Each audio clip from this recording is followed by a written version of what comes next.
Hi, my name is Wendi Andersen Duric, and I am so excited to be joining you today to talk a little bit about my problem of practice with Baylor University School of Education. Now, I'm trying something different with Screencast-O-Matic today, so I hope you can see the majority of my presentation. To begin with, the title of my problem of practice is Are the Fine Arts Really Fine? A descriptive case study on the experiences of theater arts teachers. Now, I'd like to start with the problem statement. Why in the world would I want to study this particular topic?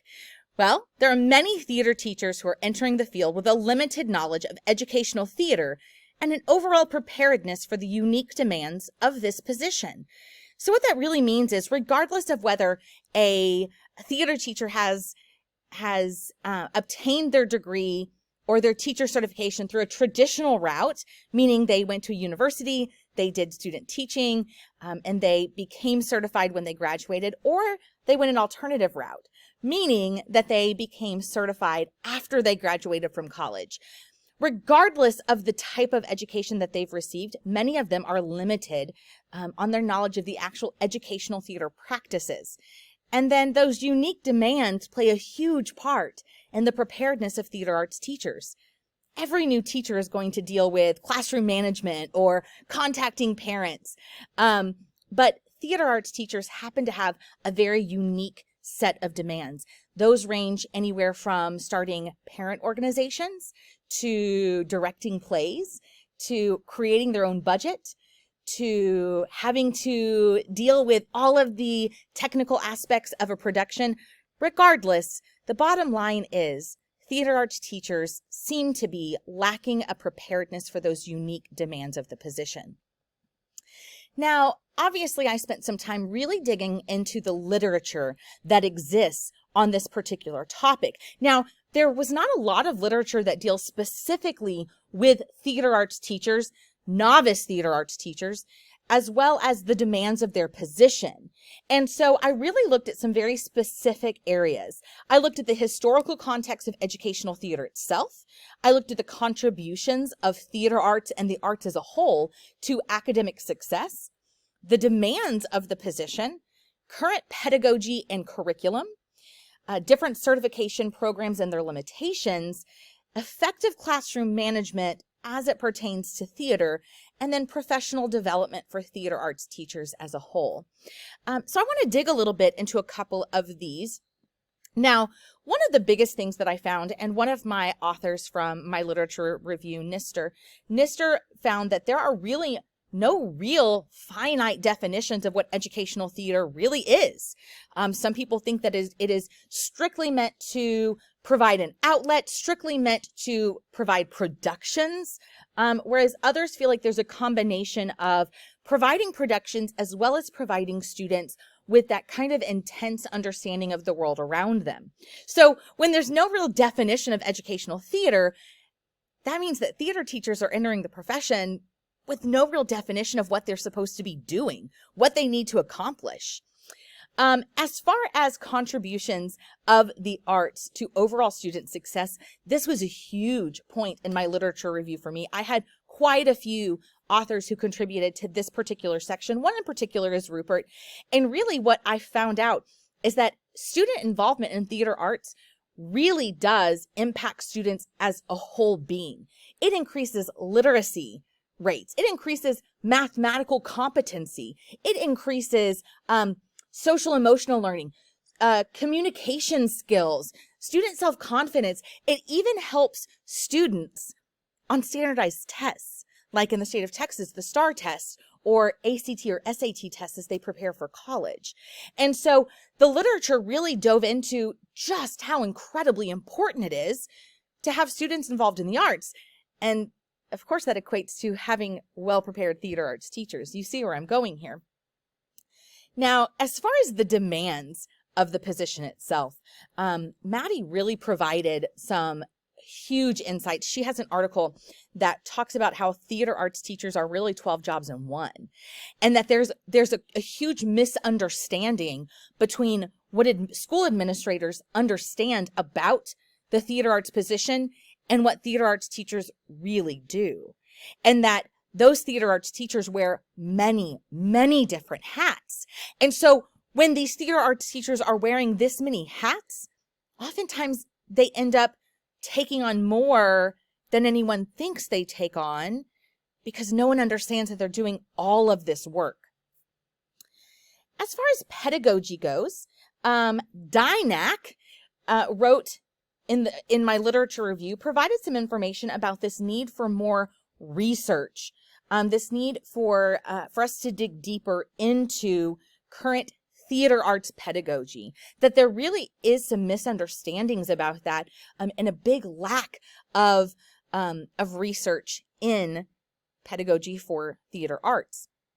And so, of course, if there's a big lack of that, we're going to see that evident in the study. Certification programs and limitations. One of the things that the literature really exposed in my research is that it doesn't really matter where a teacher obtains their certification, whether it's through that traditional route or that alternative route. They are still facing many of the same challenges. And so while some people may say, oh, well, let's really look at alternative certification. Maybe it's just alternative certification teachers that are struggling. That's just simply not the case. Effective classroom management, every teacher struggles with that. And that's what the literature showed, is that classroom management is incredibly pivotal to success as a teacher. Now, theater teachers have different demands because their classes are run differently. And that's another thing that the literature exposed.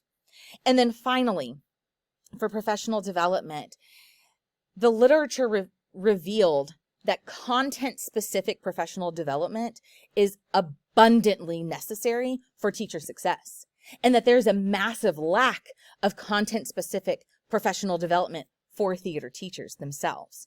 So the literature review really did reveal to us a huge amount of information, a lot of gaps, really. There's a lack of pedagogical content knowledge. There's a lack in the demands of the position. There's a lack in an understanding of how to manage a classroom of theater students that is not traditional to a regular classroom.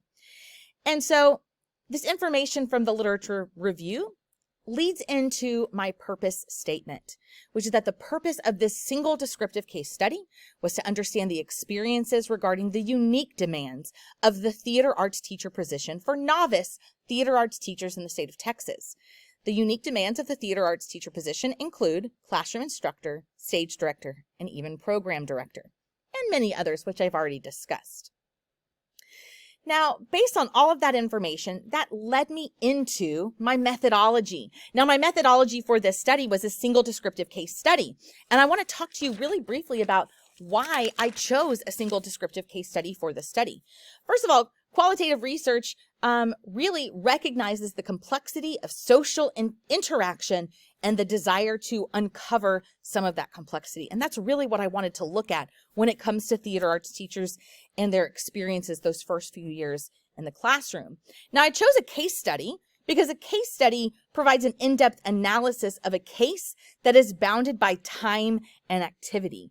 Now, the time and activity that are bounded in this case study are theater teachers in the state of Texas within their first 2 to 5 years in the classroom. And then this was able to be a single case study and not a multiple case study because of that single little phenomenon of being a novice theater arts teacher with 2 to 5 years of experience in the state of Texas, being that theater arts teacher. And then I obviously chose a descriptive case study because it allows me the opportunity as the researcher to provide rich narrative storytelling. And I think that that is beautiful when we're talking about theater arts teachers. Now, my research question that was the guide for this entire research study is, what are the experiences of theater arts teachers in meeting the demands of the job in their first 5 years of teaching? And the lens in which I used for my framework was Goodson's theory of educational change. And this theory of educational change is the perfect lens to really study this topic, because Goodson's theory of educational change is kind of divided into 3 sections. Those 3 sections are internal factors in change. Those internal factors would be campus decisions that are made that a teacher has no control over. Then it has external factors. Those external factors are perhaps district or state decisions that are made that teachers, again, have no control over. And then the third factor are personal beliefs. And Goodson really shows us that those personal beliefs, in alignment with kind of those internal and external elements, are what really drive change. And so that was the perfect lens for this study, because the personal stories of these theater teachers are really what are going to provide us with the opportunity to move change forward. So that methodology led me to providing questionnaires to 11 theater arts teachers across the state of Texas from all different demographics and backgrounds. 4 of those theater arts teachers participated in single interviews, and those interviews were conducted via Zoom. Now, I was able to really look at those internal and external aspects and those personal beliefs, but what really rose to the surface, some thematic ideas that rose to the surface through those interviews, is that these theater teachers experienced a need for content-specific professional development. They're not receiving it. They have this kind of imposter syndrome of, I'm not good enough to be doing this job. I don't know enough. That there's a pedagogical gap and a lack of established curriculum, which is forcing them to come up with those things on their own. And they are often islands alone in a district or on a campus. There are many unclear expectations of the position, from campus to campus, from administrator to administrator, and that there is an overall lack of support felt by these teachers. Now, these findings lead us to some really incredible implications and recommendations moving forward. Now, my implications for the study were kind of split into 2 different sections. Now, we have some implications for administrators, and really, administrators are our target audience because they are the ones that can provide the biggest change for our teachers. So I have 3 implications for administrators. First of all, theater teachers feel underappreciated by administrators. And so they need to put forth a stronger effort to show their theater teachers and their theater students that they are appreciated and valued. Secondly, that theater teachers feel overworked because there is a disconnect in the actual understanding of expectations. And 3, theater teachers feel very often lonely and are forced to seek professional development on their own. That is something that administrators can change quickly by providing outlets for networking and professional development. Now, there were also some implications that I was able to make for teacher preparation programs.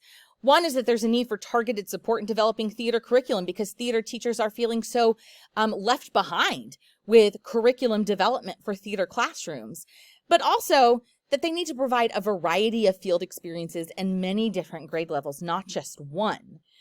Now, you may be saying, okay, that's a great place to start. Why is that not our target audience? Well, let's take a look at the distribution plan that I have created for this research project. My target audience for these findings are school district and campus administrators, because really, there's no preparation that's really going to get you in there and ready for every single possible moment other than just getting in the classroom. And so it's these administrators that can make the difference. And so my distribution plan is to provide a professional presentation with a video to district administrators, kind of giving them all of this information and some recommendations for changes. That will also include a professional handout, again, with all of this information and some recommendations for some changes.